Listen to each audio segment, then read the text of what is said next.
this thing as a technology says a few things. Yeah? We've got this, which I'll give you the short version this time. It's basically a way of testing and making sure that this has been reproduced, right? If I can know that this will survive or it won't, then I can select for it, yeah? But we don't need to worry about that so much. We'll worry about these two pieces, inserted gene and origin. And then we'll talk a little bit about these cut things that you see, yeah? You see where it's getting sliced. I'm going to talk a little bit about that cutting technology and something called CRISPR, which you might have heard of, yeah? So everybody knows a bit about CRISPR, so it's a good thing to talk about. And not only is it a good thing to talk about in terms of the sort of public sphere of knowledge, but it actually is the best technology for us to use to make you become like a vegetable. Now, if I want to, actually it's probably that way too, but there's pretty good technologies for, say, turning a vegetable into you, But CRISPR really is, it becomes pretty important when we start to talk about human genome editing. CRISPR can edit the genome itself, so that main bit of DNA, Yeah. So, and we'll talk about that. But that's what we're going to focus on. So basically, I want you to focus on these circles. Okay, they can be anywhere, but you need to make sure that you're engineering things so that that host, that cell that it's going into, is prepared for whatever you're bringing in. Yeah. And then what you want to put in the gene, well, of course, when you translate it, when you transcribe it, when you turn that gene into a protein, into whatever you want to use, obviously it has to work too within the cell. So some things will work better than others, and you have to add other things. You have to experiment a lot, like all bio. Yeah. But the key thing here is we've got this origin of replication that's going to be different for different types of species of beings. Yeah. Different for humans, different for bacteria. And then you've got the gene, which is going to do the thing that you want, right? If you want to become a fish, you get a whole bunch of genes that have fish-like things. Yes? Hua, come on. This is, you want to be a fish, right? You got to focus. You got to take notes. Yeah. You got to take notes. Okay. This isn't easy, okay? But if we stick with it, you can become a fish. Yeah.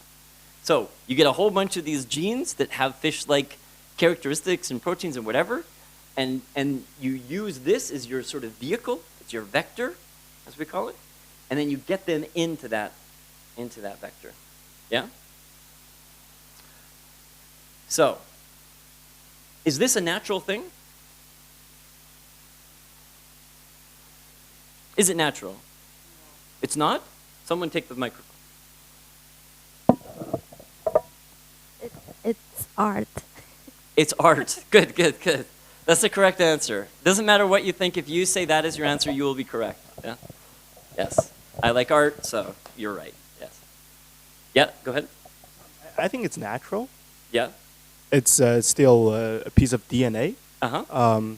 And in terms of CRISPR, I mean, I guess, because this is just my understanding. Yeah. CRISPR, it simply cuts out the pieces of DNA that's like harmful to the host or something, right? I mean, this is my shallow understanding of what that is. Don't worry too much right? about CRISPR, but just to relate this to it, CRISPR will also use these vectors. Yeah, it's another technique, and you are right. I'll explain how it works, but you are right. Not only with CRISPR, but with all of these technologies. Pretty much all of them are these methods of defense or sort of a kind of DNA immune system against other cells or invader cells, antibiotics, which are chemical invaders or viruses or other bacteria or you name it, humans, So yeah, you're absolutely right. The restriction system, restriction modification system, or these restriction sites, that's another bacterial immune system that again has this DNA memory thing. CRISPR's another one. And I'll talk a bit about the details, but yes, you're absolutely right that A, it's a natural defense system in a whole host of bacteria, and there's a whole bunch of different types. CRISPR and CRISPR-Cas9 is one of those. And secondly, this does relate to what we're talking about in terms of it uses these circles. It uses these circles. Yeah. I might be going on a tangent here, but this sort of reminds me of like what's the boundary of artificial versus natural things, right? I was just thinking about semi-living organisms, Right. right? Can you say they're? I think you can argue that they're natural stuffs. They're artificially created in labs. You know, like artificial meat or victimless leather, Uh-huh. right? Damn, an art reference. Man, you're prepared. but they're still natural. I mean, Right, they're lab right. grown. So I'm still trying to figure, myself, I'm trying to figure out the boundary T. I've been reading a little bit on it. Yeah. So yeah, it's also my question. Yeah. Awesome. Great answer. Zoe, what do you think? Is it natural or is it art, as Iga so eloquently put it? I haven't completely understood this process. Okay, so okay. is That's it- fine. is Yeah, it what are a- we looking at here? Is Right. No. Is this the same as this? Yeah, Is that part of the question? yeah. Yeah. So this is the key question, though. That is the ultimate answer right there. What is the difference, right? So the example that we got there, victimless leather, I think it's 99, is it 1999, Bella? That Symbiotica made this project, victimless leather. They grew lab meat, basically, right? And then the question is, it's victimless, and that's good. Is it really? It's like, when is this become an animal or animal-like or whatever? And yeah, it's at the hub of this question. But Zoe, your question, I think, gets right to the hub, because this is really what we're asking, right? One thing is if we want to say, okay, all plasmids, they're all unnatural or natural or whatever, or that's irrelevant. But you'll see that this is key to how we deal with this stuff socially and ethically. In 1979, I mentioned this last time, the first biological patent was made, and it was on one of iGEM's favorite projects today, which is let's clean oil in the ocean from oil slicks with bacteria. Now, if you make a bacteria that can clean that oil, is that something you can own?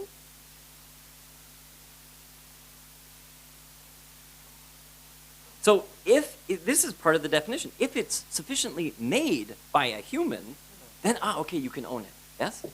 Yeah. Yeah. So this is the question that they asked, and they were struggling with. In American courts, they hadn't had a precedent, right, like this yet, that could say that, yeah, okay, it's in an organism, but I agree with Iga, this is art. It's not something I really would find in an organism. The difference, Zoe, between these two is essentially something like this part, It could be very, very similar, and actually often it usually is. Often we're just ripping off most of our stuff from what nature's already doing. You see, all of these technologies are all rip-off technologies, right? So the answer is hard to say, right? But you see that this is the difference between being legal and illegal. It's the difference between being okay and not. And all the debates around GMOs and biotechnology and the future of synthetic biology and the sacredness of life and like what we should and shouldn't do, whatever you want to, focus on.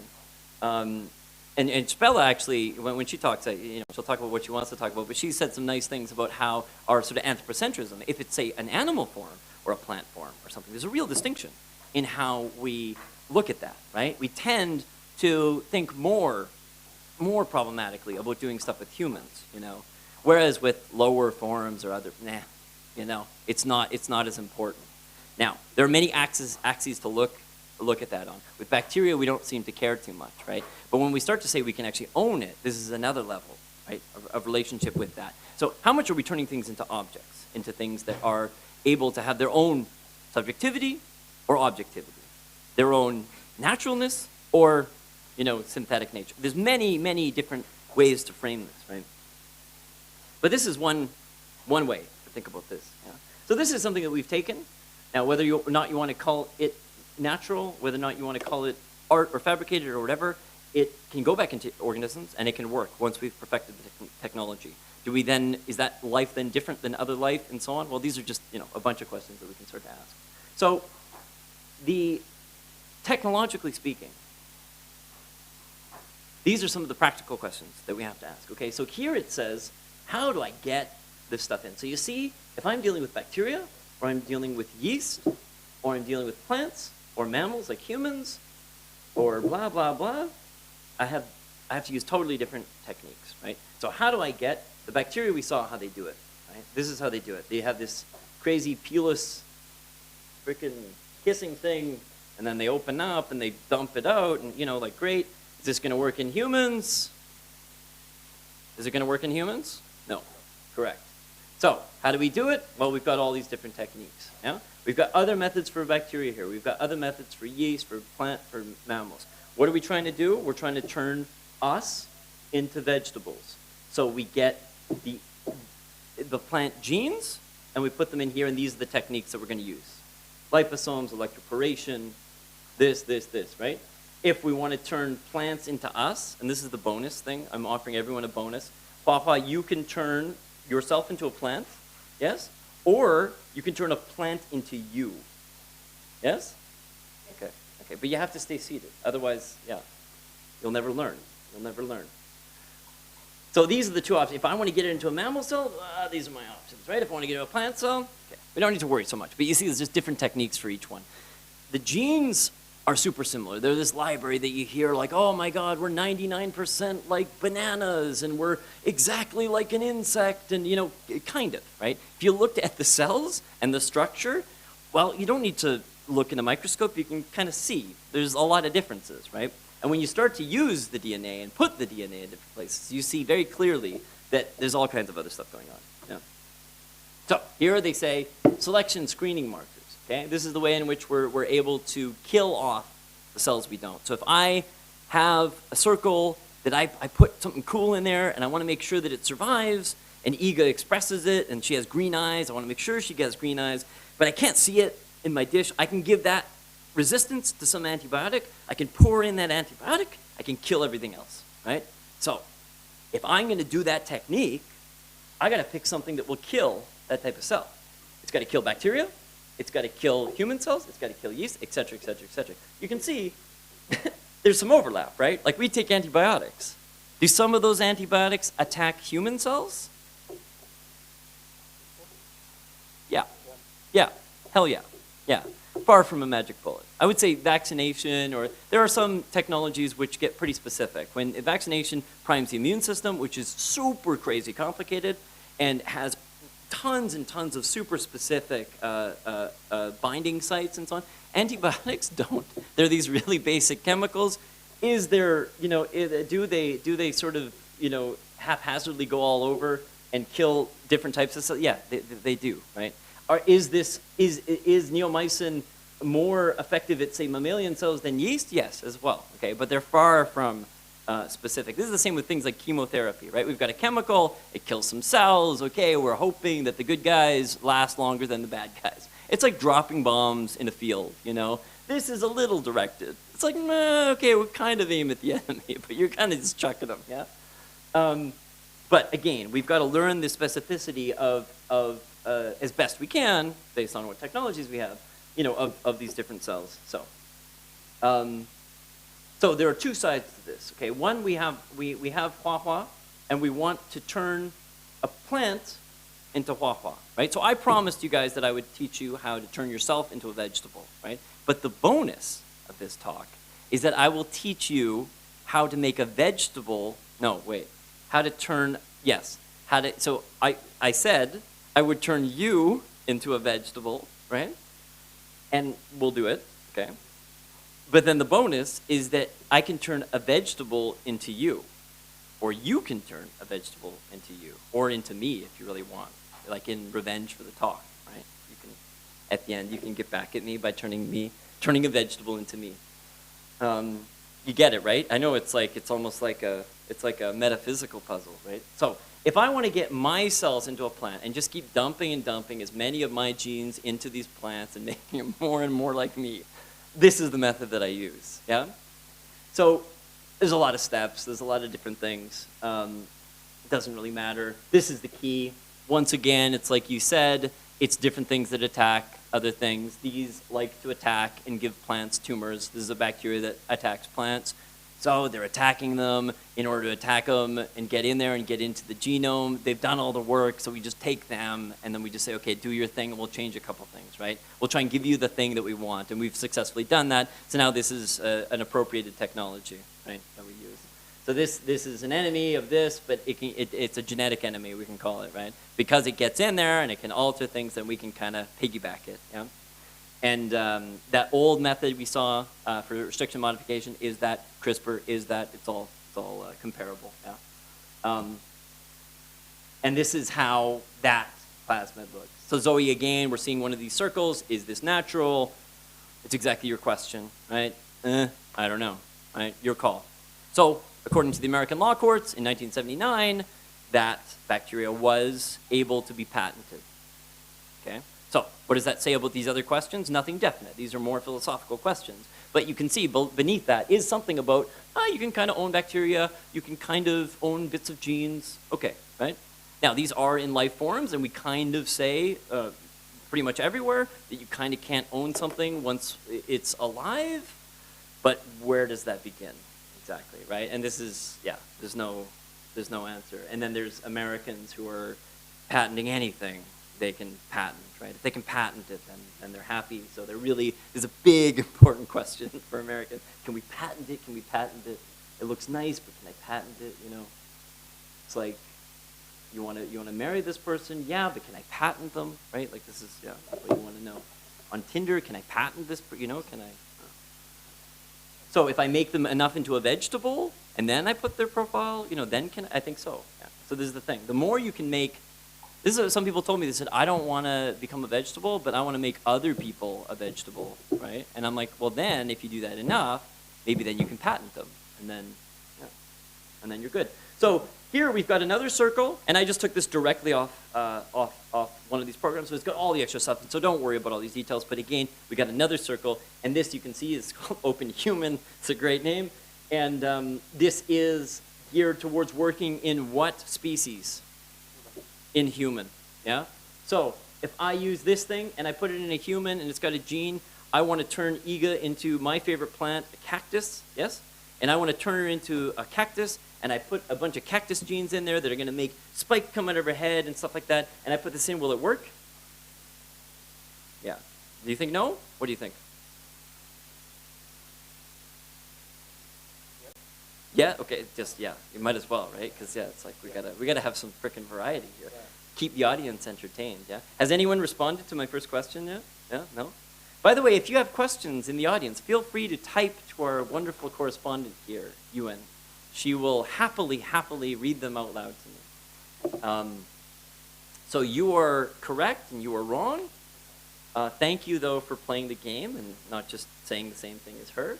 Now, why is that? I mean, aside from the fact that everything I said was just sort of crap, right? Like it was, yeah, you're not gonna, all of that was just garbage. But assuming I said something which was a protein, a gene that you could actually express, why would this, no matter how well tested that was, why would this not work? Because, Zoe? Where is this supposed to work? It's a plasmid. Plasmid, vector, circle, same, yeah? They're all the same thing. So this is a plasmid, yes? Where is it supposed to work?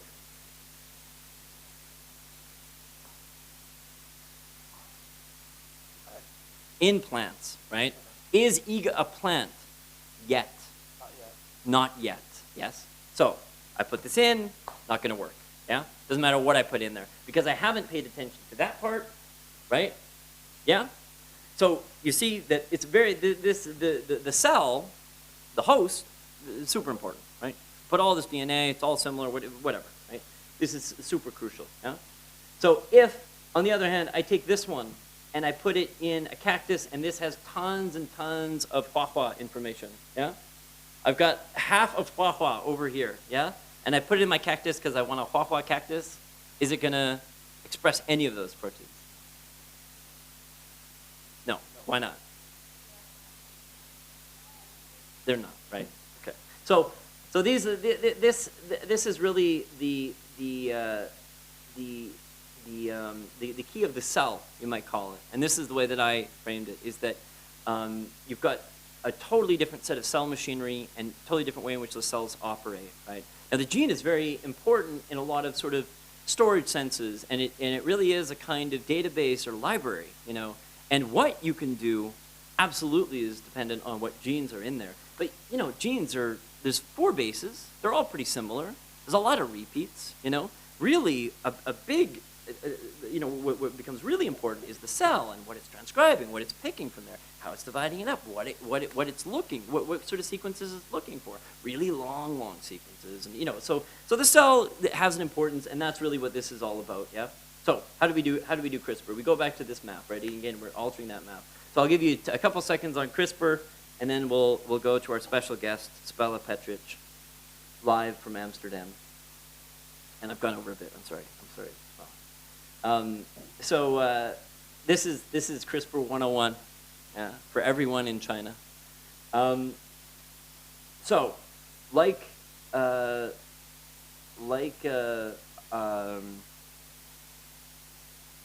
forget, Percy. Like Percy was just telling us, we have these defense systems that are hijacked. Okay, so here, this is live action. The original life drama at work. And these are alive. Yes. This one we don't know, but okay. So here we've got this is a bacterial cell, right? And then we've got, what's this?